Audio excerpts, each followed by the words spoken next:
तो सभी भाइयों एवं बहनों को नमस्कार। स्वागत है आपका आपके अपने चैनल सक्सेस जंक्शन एक कदम सफलता की ओर में। मेरा नाम है अतुल शुक्ला और हम लेकर के आ गए हैं आपके लिए मध्य प्रदेश अस्पताल सहायक भर्ती 6 जुलाई फर्स्ट शिफ्ट का एग्जाम एनालिसिस।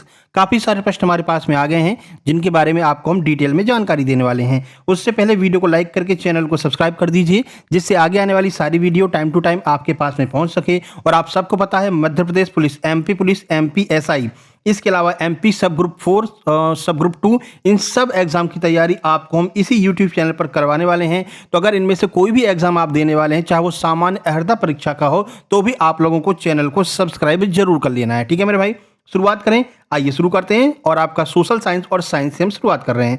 पहला प्रश्न है भाई, पाइका आंदोलन कब हुआ था? तो आज पाइका आंदोलन से प्रश्न पूछा गया था। सही आंसर आपका हो जाएगा 1817। 1817 में पाइका आंदोलन हुआ था। चलिए इसके बारे में आपको कुछ महत्वपूर्ण जानकारी बता देते हैं क्योंकि डिटेल में भी प्रश्न पूछे जा रहे हैं, है ना। कथन वगैरह बना करके पूछे जा रहे हैं तो उस हिसाब से आपको प्रिपेयर करके चलना पड़ेगा। अगर आप पूरा जानकारी आपको प्रश्न के बारे में होगी तभी आप उन प्रश्नों को सॉल्व कर पाएंगे। देखिए, तो पाइका विद्रोह जो है वो 1817 में हुआ था। यह ब्रिटिश ईस्ट इंडिया कंपनी के दमनकारी शासन के खिलाफ उड़ीसा के खुर्दा में रहने वाले पाइकों यानी पारंपरिक सैनिकों और किसानों के द्वारा किया गया था। तो पाइका का क्या अर्थ था? पाइका का अर्थ था उसमें पारंपरिक सैनिक भी थे और किसान भी थे। ये दोनों लोग मिलकर के ये 1817 में आंदोलन कर रहे थे। ठीक है, और एक बहुत बड़ा सशस्त्र विद्रोह था, यानी कि ये शस्त्र के साथ में लड़ा जा रहा था। ऐसा नहीं कि अहिंसक था, शस्त्र के साथ में यह विद्रोह लड़ा जा रहा था। ठीक है, और इसके मुख्य नेता कौन थे? तो इस विद्रोह के मुख्य नेता बक्सी जगबंधु विद्याधर थे। ये नाम भी आपको ध्यान रखना है, हो सकता है आगे आपसे ये नाम भी पूछा जाए। ठीक है मेरे भाई, चलें आगे बढ़ते हैं। पाइका विद्रोह का समय क्या था? तो पाइका विद्रोह मूल रूप से 1817 में शुरू हुआ और इसका प्रभाव 1825 तक रहा, यानी 1817 से 1825 तक पाइका विद्रोह चलता रहा था। ठीक है, कारण क्या था? अंग्रेजों द्वारा पाइकों की कर मुक्ति, लगान मुक्ति, भूमि छीनना, मनमानी कर प्रणाली और नई मुद्रा व्यवस्था लागू करना। जो पाइका थे, पाइका हमने बताया ना, सैनिक और किसान, इन लोगों को क्या किया? इन लोगों की जो कर मुक्त भूमि थी जिस पर टैक्स नहीं लगता था, उस भूमि को छीन लिया और कहा कि अगर तुमको खेती करना है तो तुमको टैक्स देना पड़ेगा। और वो टैक्स का लेवल जो है वो बहुत हाई था, यानी कि मनमाने लेवल से टैक्स वसूल रहे थे, इसलिए ये पाइका आंदोलन शुरू किया गया। समझ में आ गया? आगे बढ़ते हैं। चलिए, आगे बढ़ने से पहले आप लोग बता दें, जैसा कि आप लोग देख रहे हैं कि अपने सुपर सिलेक्शन नोट्स से एग्जाम में सीधे सीधे प्रश्न फंस रहे हैं। टाइम कम बचा है इसलिए हमने ये नोट्स मात्र 99 रुपए के कर दिए हैं। तो जिनका भी एग्जाम अब बचा हुआ है 1-2 दिन का, वो इस 99 रुपए में कंप्लीट सुपर सिलेक्शन नोट्स अभी भी पढ़ करके एग्जाम देने जा सकते हैं और 15 से 20 नंबर अभी भी इंक्रीज कर सकते हैं, जो नंबर अभी आपके आ रहे होंगे। ठीक है, क्योंकि इसमें आपको हम हर शिफ्ट का एग्जाम एनालिसिस का पीडीएफ भी दे रहे हैं। आप जैसा कि देख रहे हैं लगातार शुरू से अब तक जितने भी प्रश्न हुए हैं वो काफ़ी सारे प्रश्न रिपीट हो रहे हैं। 50 to 60% अब प्रश्न जो हैं वो प्रीवियस वाले रिपीट हो रहे हैं, इसलिए आपको ये नोट्स जरूर ले लेना चाहिए। इतना खर्चा आपने किया है तो 99 रुपए और आप खर्च कर लीजिए। इसमें आपको सभी सब्जेक्ट के कंप्लीट थ्योरी नोट्स मिल जाएंगे। अब थ्योरी नोट्स देना बंद कर देते हैं, अब थ्योरी नोट्स का कोई मतलब नहीं है ना। तो सबसे पहले आपको 10 प्रैक्टिस सेट मिल जाएंगे। इसके अलावा 2500 के आसपास एमसीक्यू करवा रखे हो, सारे एमसीक्यू आपको मिल जाएंगे। और हर दिन का एग्जाम एनालिसिस जो हम करा रखे हैं वो एनालिसिस भी मिल जाएगा। और सबसे महत्वपूर्ण आपके लिए जो है वो आपका हर दिन का एग्जाम एनालिसिस है, क्योंकि अब प्रश्न रिपीट हो रहे हैं। कैसे प्राप्त करेंगे? छोटी सी प्रक्रिया है। ये क्यूआर कोड आपको दिखाई दे रहा है, इसका स्क्रीनशॉट खींच लीजिए। इसी पर आपको 99 का पेमेंट करना है और उस पेमेंट का स्क्रीनशॉट इस व्हाट्सएप नंबर पर सेंड कर देना है। जैसे आप स्क्रीनशॉट सेंड करेंगे इसी नंबर से आपको complete super selection notes send कर दी जाएंगे। इसके साथ साथ में जैसा कि आप सबको पता है अब मध्य प्रदेश सामान्य अर्हता परीक्षा होने वाली है। इसमें जितने नंबर आप लेकर के आएंगे उतनी जल्दी आपकी नौकरी लग जाएगी, क्योंकि एकमात्र परीक्षा के आधार पर आगे आपकी नौकरी लगने वाली है। ठीक है, इसके अंतर्गत अभी जो सुनवाई में आ रहा है कौन कौन से एग्जाम आने वाले हैं? एमपीएसआई, एमपी पुलिस कांस्टेबल, सभी वर्दीधारी पद। इसके अलावा पटवारी हो गया, पंचायत सचिव हो गया और छात्रावास अधीक्षक हो गया। इन सभी जो वैकेंसी आने वाली है उन सभी वैकेंसी में आपको ज्वाइनिंग इसी परीक्षा के नंबर के आधार पर मिलने वाली है। ठीक है, तो हमने ये कंप्लीट सुपर सिलेक्शन नोट्स तैयार किए हैं सामान्य अर्हता परीक्षा के लिए।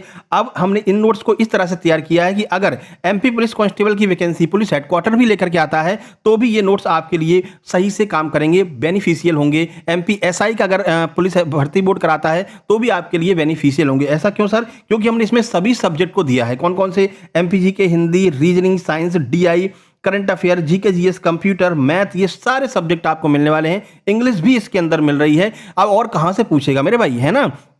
तो आपका एमपी ग्रुप 2 सब ग्रुप 4 का एग्जाम है, एमपी ग्रुप 2 सब ग्रुप 1 कृषि विस्तार अधिकारी का एग्जाम है। आप ये नोट से परचेज कर सकते हैं। कृषि विस्तार अधिकारी के लिए फिर से आपको बता दें, अभी हमारे पास में एग्रीकल्चर के नोट्स नहीं है, लेकिन जो पेपर 1 सी सेट आता है जो 100 नंबर का, उसके सभी नोट्स आपको यहाँ पर मिल जाएंगे। ठीक है मेरे भाई, सारी बातें समझ में आ गई। तो मात्र 199 रुपए में आप ये सभी सब्जेक्ट प्राप्त कर सकते हैं और जल्दी से जल्दी ले लीजिए, क्योंकि जैसे एमपी पुलिस की वैकेंसी आएगी इसमें से एमपी पुलिस के नोट्स अलग निकाल दिए जाएंगे और एमपीएसआई के नोट्स अलग निकाल दिए जाएंगे। अभी आपको ये सारे सब्जेक्ट मिल रहे हैं। ठीक है मेरे भाई, कैसे प्राप्त करना, वही प्रक्रिया। इस क्यूआर पर आपको 199 का पेमेंट करना है। पेमेंट का स्क्रीनशॉट इसी व्हाट्सएप नंबर 7052547003 पर सेंड कर देना है। जैसे आप सेंड करेंगे वैसे ही आपको प्राइवेट प्रीमियम टेलीग्राम ग्रुप की लिंक सेंड कर दी जाएगी, जिसमें सभी प्रीमियम नोट्स जो है वो डले हुए हैं। सर व्हाट्सएप से क्यों हटा दिया? देखो व्हाट्सएप पर शिकायत आ रही थी कि नोट्स जो है डिलीट हो जाते हैं, फ्री व्हाट्सएप अगर अनइंस्टॉल हो गया तो फिर नोट्स मिलते नहीं है। लेकिन टेलीग्राम में ऐसा नहीं है। टेलीग्राम में एक बार आपने परचेज कर लिया तो जब तक आप पढ़ें तब तक रहते हैं, कोई दिक्कत नहीं रहती। पुराने नोट्स एक बार अनइंस्टॉल भी हो जाता है फिर भी उसमें नोट्स बने रहते हैं,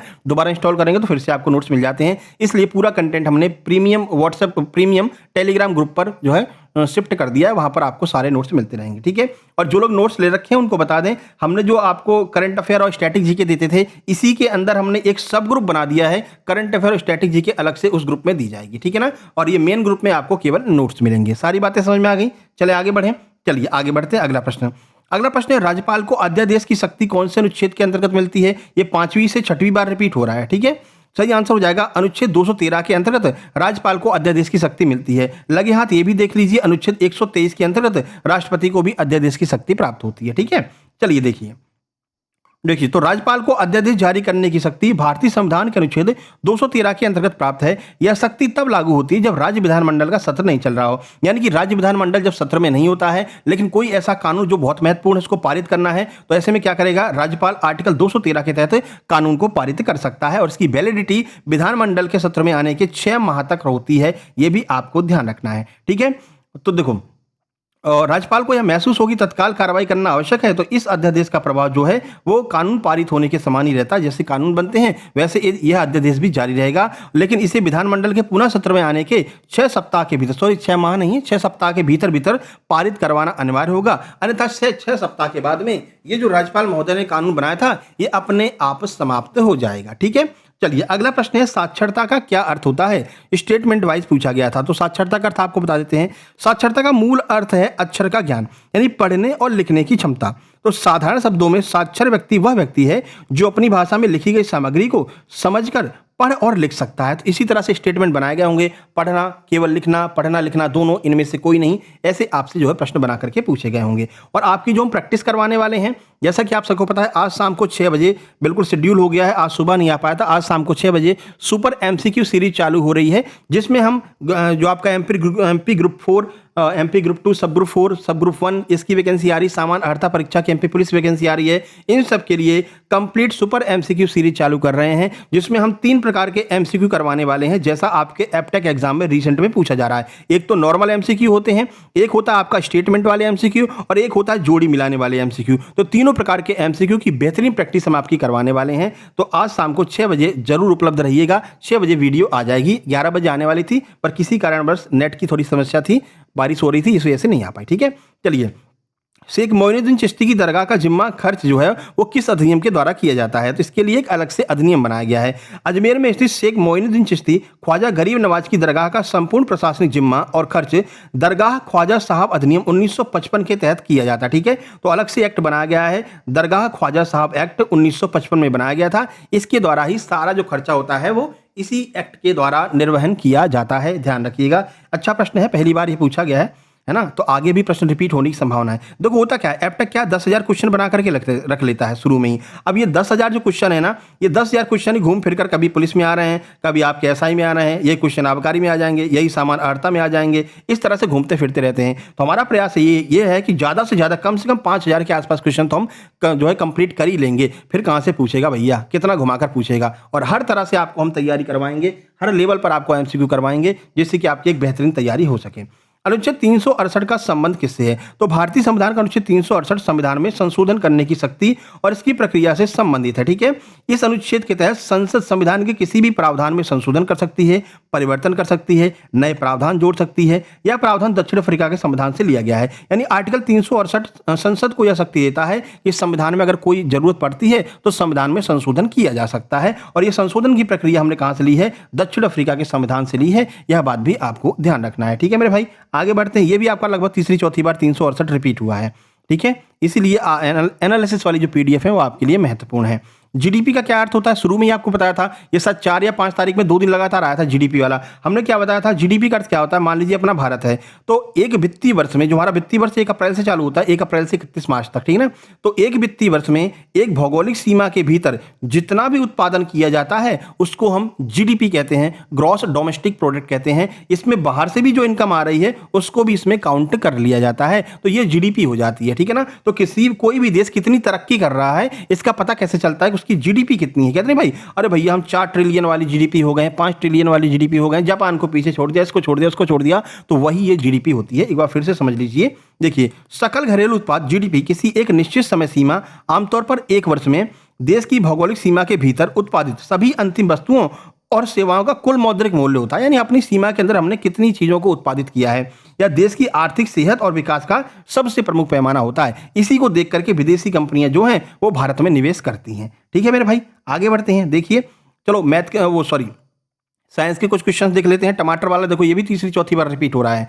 टमाटर में कौन सा अम्ल पाया जाता है? तो टमाटर में मुख्य रूप से ऑक्सैलिक अम्ल पाया जाता है। तो टमाटर में मुख्य रूप से ऑक्सैलिक अम्ल पाया जाता है। इसके अलावा टमाटर में सिट्रिक अम्ल, मैलिक अम्ल, एस्कॉर्बिक अम्ल भी कम मात्रा में पाए जाते हैं। ये सभी कार्बनिक अम्ल टमाटर को उसका विशिष्ट खट्टा स्वाद प्रदर्शित करते हैं। लेकिन ऑप्शन में अगर ऑक्सैलिक अम्ल दिया है तो पहले नंबर पर आपको ऑक्सैलिक अम्ल ही टिक करना होगा। ठीक है मेरे भाई, आगे बढ़ते हैं। क्या आप मुझे बता सकते हैं अंगूर में कौन सा अम्ल पाया जाता है? कमेंट बॉक्स में कमेंट कीजिएगा।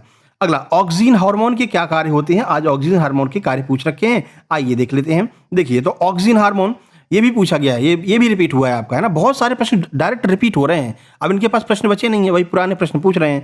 ऑक्सीजन पौधों में पाए जाने वाला एक महत्वपूर्ण प्राकृतिक वृद्धि नियंत्रक हार्मोन है। यानी पौधे कितनी गति से वृद्धि करेंगे ये कंट्रोल करने का काम किसका होता है? ऑक्सीजन हार्मोन का ये काम होता है। ठीक है ना, तो ये वृद्धि वाला हार्मोन होता है। यह मुख्य रूप से पौधों की लंबाई बढ़ाने, कोशिकाओं के विभाजन, प्रकाश का गुरुत्वाकर्षण के अनुसार पौधों की दिशा तय करने में ये मदद करता है। पहले आपको बताया था ना, जो पौधे होते हैं वो सूर्य की तरफ झुक जाते हैं। ये भी जो है प्रकाशानुवर्तन की क्रिया भी कौन करवाता है? ये ऑक्सीजन हार्मोन ही करवाता है। प्रकाशानुवर्तन वाली जो प्रश्न आया था तब हमने आपको इसके बारे में बताया था। ठीक है, ये फिर से रिपीट हो गया है। बाकी ये सारी चीजें यहाँ पर दी गई। कोशिका का वृद्धि होती है, हाँ, शीर्ष की प्रमुखता कैसे होती है, जड़ों का विकास करता है, फूल और फलों का बचाव करता है, यही ऑक्सीजन हार्मोन ये सारे कार्य करता है। चले आगे बढ़ें। अगला देखिए, मेंडल का प्रयोग। देखो, मेंडल का प्रयोग फिर से रिपीट हुआ है। जो लोग शुरू से जुड़े हुए होंगे वो सारी चीजें देख रहे होंगे, उनको समझ में आ रहा होगा कि हाँ ठीक है। चलिए देखिए, तो मेंडल के प्रयोग की बात करते हैं। ग्रेगर जॉन मेंडल ने मटर के पौधे पर किए गए आनुवंशिकी प्रयोग में मुख्य रूप से 2 प्रकार के अनुपात प्राप्त किए थे। कौन कौन से थे? अनुपात पूछा गया था आज, है ना, कौन कौन से अनुपात थे? एक लक्षण वाले प्रयोग में 3:1 का जो है रेशियो मिला था, जिसे हम फिनोटाइप कहते हैं, और 2 लक्षण वाले प्रयोग जिसे हम डाइब्रिड क्रॉस कहते हैं, इसमें 9:3, 3:1 ये फिनोटाइप का अनुपात मिला था। ठीक है, तो 2 प्रकार के उन्होंने किए थे। पहले वाले में 3:1 का मिला था और दूसरे वाले में 9:3, 3:1 का हमको देखने को मिला था। इनमें से कोई एक ही आपके ऑप्शन में दिया गया होगा। अगला, तन सोडियम हाइड्रोक्साइड, इसकी प्रकृति कैसी होती है? तो ये क्षारीय प्रकृति का होता है। देखिए, डाइल्यूट तन सोडियम हाइड्रोक्साइड NaOH कहते हैं जिसे हम, है ना, इसका नेचर प्रबल क्षारीय होता है और संक्षारक होता है। यानी कि अगर इसमें कोई चीज आप डाल देंगे तो ये उसको गला देगा, चाहे सिक्का हो चाहे कोई भी चीज हो, ये उसको गलाने का काम करता है। ठीक है, पानी में घुलने पर ये पूरी तरह से आयनित होकर के हाइड्रोक्साइड आयन यानी कि OH आयन रिलीज करता है, यानी कि OH रेडायन ये उपलब्ध करा देता है, OH रेडायन को रिलीज कर देता है। मुख्य रूप से यह प्रबल क्षारीय होता है, इसमें जो है कोई भी चीज गलाई जा सकती है। अगला पूछा गया तनु नाइट्रिक अम्ल। ये भी पूछा गया तनु नाइट्रिक अम्ल हाइड्रोजन रिलीज क्यों नहीं करता है? ये तो हाइड्रोजन रिलीज कर रहा था, है ना, OH रेडायन को रिलीज कर रहा था, लेकिन ये क्यों नहीं करता, ये आपसे पूछ रहे हैं। देखो, तो डाइल्यूट यानी कि तनु नाइट्रिक अम्ल जो है धातु के साथ अपक्रिय करने पर हाइड्रोजन गैस इसलिए मुक्त नहीं करता है क्योंकि यह एक प्रबल ऑक्सीकारक होता है, और प्रबल ऑक्सीकारक होने की वजह से यह हाइड्रोजन गैस को रिलीज नहीं करेगा। आगे देखती है। अगला प्रश्न देखिए, जीएस का एक प्रश्न यहां पर देख लेते हैं। प्रश्न पूछा गया कि भाई बाल विवाह एक्ट ये कब बना था? तो भारत में वर्तमान में बाल विवाह एक्ट रोकने के लिए बाल विवाह निषेध अधिनियम 2006 बना है। ये लागू है वर्तमान में, ठीक है। यह कानून 1 नवंबर 2007 से प्रभावी हुआ है। इस एक्ट के अनुसार पुरुषों के लिए विवाह की न्यूनतम आयु 21 वर्ष है और महिलाओं के लिए 18 वर्ष न्यूनतम आयु तय की गई है। चलें आगे बढ़ते हैं। देखिए, और देखो बहुत सारे लोग, बहुत बड़े-बड़े जो लोग थे जो एनालिसिस करवा रहे थे, उन सब लोगों ने एनालिसिस कराना बंद कर दिया। क्यों? क्योंकि देखो अब व्यूज़ नहीं आएँगे, है ना? भाई अब बच्चे ही नहीं रह गए तो व्यूज़ कहाँ से आएँगे? लेकिन हम व्यूज़ के पीछे नहीं दौड़ते हैं। अगर व्यूज़ के पीछे दौड़ते होते तो हम भी बंद करके और अपनी अगली क्लासेस चालू कर चुके होते, लेकिन हमने ऐसा नहीं किया। जब तक हमारे पास में आप प्रश्न भेजते रहेंगे, हम आपका आखिरी दिन तक भी एनालिसिस कराते रहेंगे। बस शर्त ये है कि जो है लोगों के द्वारा हमें प्रश्न भेजे जाने चाहिए। कोई फर्जी प्रश्न हम नहीं करा पाएँगे, है ना? कि कोई भी प्रश्न आकर के करा दें, ये नहीं हमसे हो पाएगा, ठीक है। बाकी जो लोग हमारी कॉपी कर रहे थे वो भी भैया अब निकल गए हैं, रेलवे ग्रुप डी की तैयारी करवाने लगे हैं, है ना। जो एमपी के लिए बहुत समर्पित थे, अरे भैया हम एमपी का ये हैं, हम एमपी के किंग हैं, और देखो अब व्यूज़ नहीं आ रहे हैं तो रेलवे ग्रुप डी की तैयारी करवा रहे हैं, ठीक है ना। तो ये सिस्टम है भैया, है ना। जहाँ पर व्यूज़ रहते हैं, पैसे कमाने वाले जो लोग होते हैं ना, वो व्यूज़ के पीछे भागते हैं। अब व्यूज़ तुम्हारे हॉस्पिटल असिस्टेंट से नहीं आ रहे हैं तो अब वो तुम्हारे लिए वीडियो नहीं बना रहे हैं, अब रेलवे ग्रुप डी के पीछे भागने लगे। और हम ऐसा कभी भी नहीं करेंगे, हम एमपी के लिए समर्पित हैं, एमपी की ही वीडियो हमारे इस चैनल पर आएगी, ठीक है मेरे भाई। अगर हमें रेलवे करवाना होगा, यूपी करवाना होगा तो हम अलग से चैनल बना लेंगे, लेकिन इस चैनल पर हम केवल और केवल एमपी के एग्जाम्स की ही तैयारी करवाएंगे। ये बात आपको ध्यान रखना है, ठीक है। और लगातार करवाते रहेंगे, पीछे नहीं हटने वाले हैं हम, ठीक है मेरे भाई। अगला प्रश्न देखिए, अगला प्रश्न है, माता और गर्भ के बीच में न्यूट्रिशन को कौन लिंक करता है? मतलब कि जो माता होती है और उसके गर्भ में जो बच्चा पल रहा है उसको न्यूट्रिशन कैसे प्रोवाइड कराया जाता है, कौन इसको प्रोवाइड कराता है? तो ये होता है प्लेसेंटा, ठीक है, प्लेसेंटा। अब भाई कोई बच्चा अगर किसी के पेट में पल रहा है तो उसको खाना खिलाने तो जाएंगे नहीं कि हाथ से खाना खिला देंगे, तो खाना फिर कहाँ से मिलेगा? तो माता जो खाना पीना खाती है उसके ब्लड में जो पोषक तत्व जाते हैं, उसी पोषक तत्व को कन्वर्ट करके ये प्लेसेंटा के माध्यम से भ्रूण को जो है प्रदान किया जाता है, जिससे कि भ्रूण का सारा खाना पीना चलता रहता है। तो माता और गर्भ के बीच में जो न्यूट्रिशन होता है, पोषण का आदान प्रदान होता है, वो प्लेसेंटा के द्वारा दिया जाता है, जिसे हम अपरा भी कहते हैं। इसके माध्यम से जो है भ्रूण को भोजन प्राप्त होता है, ठीक है। ये प्लेसेंटा वाला कल भी पूछा गया था और आज फिर से पूछ लिया है। अगला देखिए, एक प्रश्न और ये भी सेम टू सेम रिपीट हुआ है। कल सुबह की शिफ्ट में आया था, आज फिर आपके प्रश्न ये पूछ लिया गया, और इससे पहले स्टार्टिंग में आया था 5 या 6 तारीख में, ये गर्भाशय ग्रीवा वाला आया था, है ना। तो बहुत सारे प्रश्न रिपीट हो रहे हैं कि गर्भाशय ग्रीवा के क्या कार्य होते हैं। तो गर्भाशय ग्रीवा, जिसे हम सर्विक्स कहते हैं, गर्भाशय का निचला संकरा हिस्सा है जो योनि को गर्भाशय से जोड़ता है। इसका मुख्य कार्य मासिक धर्म के दौरान रक्त को बाहर निकालना, वीर्य को गर्भाशय तक पहुंचाना, गर्भावस्था के दौरान भ्रूण को सुरक्षित रखना, और प्रसव के समय चौड़ा होकर के बच्चे को बाहर निकालने में ये मदद करता है। ये सारे काम सर्विक्स यानी गर्भाशय ग्रीवा के होते हैं, ठीक है मेरे भाई। आगे बढ़ें, चलिए अब हिंदी की ओर चलते हैं। देखिए हिंदी में क्या परिवर्तन है। माता का आंचल से एक प्रश्न आया है। नेताजी का चश्मा आज गद्यांश में आया था। 5 प्रश्न नेताजी के चश्मे से पूछे गए थे। चश्मे से मतलब नेताजी चश्मा पाठ से नहीं, तुमको सर नेताजी चश्मे से पूछ लिए, है ना। बाकी मुहावरा आया था, अलंकार आया था, और काल के भी प्रश्न देखने को मिले थे। कुछ प्रश्न संधि के भी देखने को मिले हैं। जो प्रश्न अभ्यर्थियों के द्वारा हमको भेजे गए हैं वही हम आपको बता रहे हैं, अपने मन से कोई प्रश्न इसमें हम ऐड नहीं कर रहे हैं, ठीक है मेरे भाई। आगे बढ़ते हैं, चलिए मैथ में देख लेते हैं। मैथ में कुछ प्रश्न भेजे हैं कि भाई ABCD एक षटभुज है, ठीक है।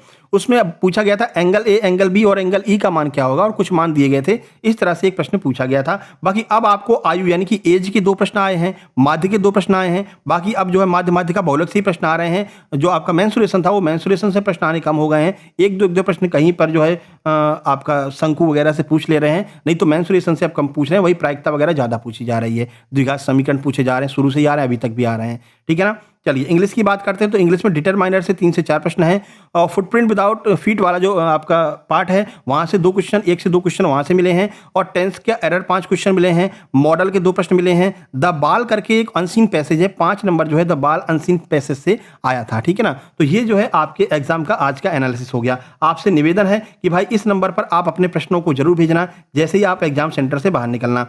साथ में आपको ये भी बता दें, ये आपकी वो क्लास है जो आज शाम को 6 बजे आने वाली है, सुपर MCQ सीरीज, जिसमें हम नए पैटर्न पर जो MCQ पूछे जा रहे हैं उनको हम करवाने वाले हैं। Madhya Pradesh police constable, MP SI, Madhya Pradesh सामान्य अर्हता परीक्षा, MP ग्रुप 2 सब ग्रुप 1, MP ग्रुप 2 सब ग्रुप 4 के लिए ये सारी तैयारी करवाई जाएगी, जिसमें जो नॉर्मल MCQ होते हैं वो भी कराए जाएंगे, स्टेटमेंट वाले जो MCQ होते हैं वो भी कराए जाएंगे, जोड़ी मिलाने वाले जो MCQ होते हैं वो भी आपको कराए जाएंगे। पूरी फुल तैयारी, पूरा एग्जाम जो आपका MPGK का पूरा सिलेबस हम इसी YouTube पर करवाने वाले हैं, क्योंकि MPGK सामान्य अर्हता परीक्षा में सबसे महत्वपूर्ण है। अगर 30% अंक MPGK के अंतर्गत नहीं आ गए, आ पाए, तो आप चाहे जितना नंबर लेकर के आ जाओ, आपकी कॉपी चेक ही नहीं होगी। तो MPGK ज़्यादा महत्वपूर्ण है, MPGK पर हम ज़्यादा फोकस करेंगे। लो टू प्रो MCQ बैच लेकर के आ रहे हैं, जिसमें हम एकदम लो से लेकर के अल्ट्रा प्रो लेवल तक हम MCQ करने वाले हैं, ठीक है। तो मिलते हैं नेक्स्ट वीडियो में, तब तक के लिए नमस्कार, धन्यवाद। वीडियो को लाइक, चैनल को सब्सक्राइब कर देना। बाकी आप ये नोट्स देख सकते हैं, सामान्य अर्थता परीक्षा के प्राचीन इतिहास का ये पूरा आप डेमो देख सकते हैं। ठीक है, ये सारे नोट्स हैं सामान्य अर्थता परीक्षा लेटेस्ट पैटर्न 2026-27 वाले। ठीक है ना, ये राज्य व्यवस्था के हैं, आप देख सकते हैं। ये भूगोल वाला अभी कल ही हमने डाल दिया है ना। ये सारे नोट्स तो जो है आपके टेलीग्राम ग्रुप में डाले जा चुके हैं। 199 रुपये पे करके आप ये जो है कंप्लीट सुपर सिलेक्शन नोट्स ले सकते हैं। कंप्यूटर वगैरह सबके नोट्स आपको अभी वहाँ पर मिल रहे हैं। ठीक है, चलिए मिलते हैं नेक्स्ट वीडियो में, तब तक के लिए नमस्कार, धन्यवाद।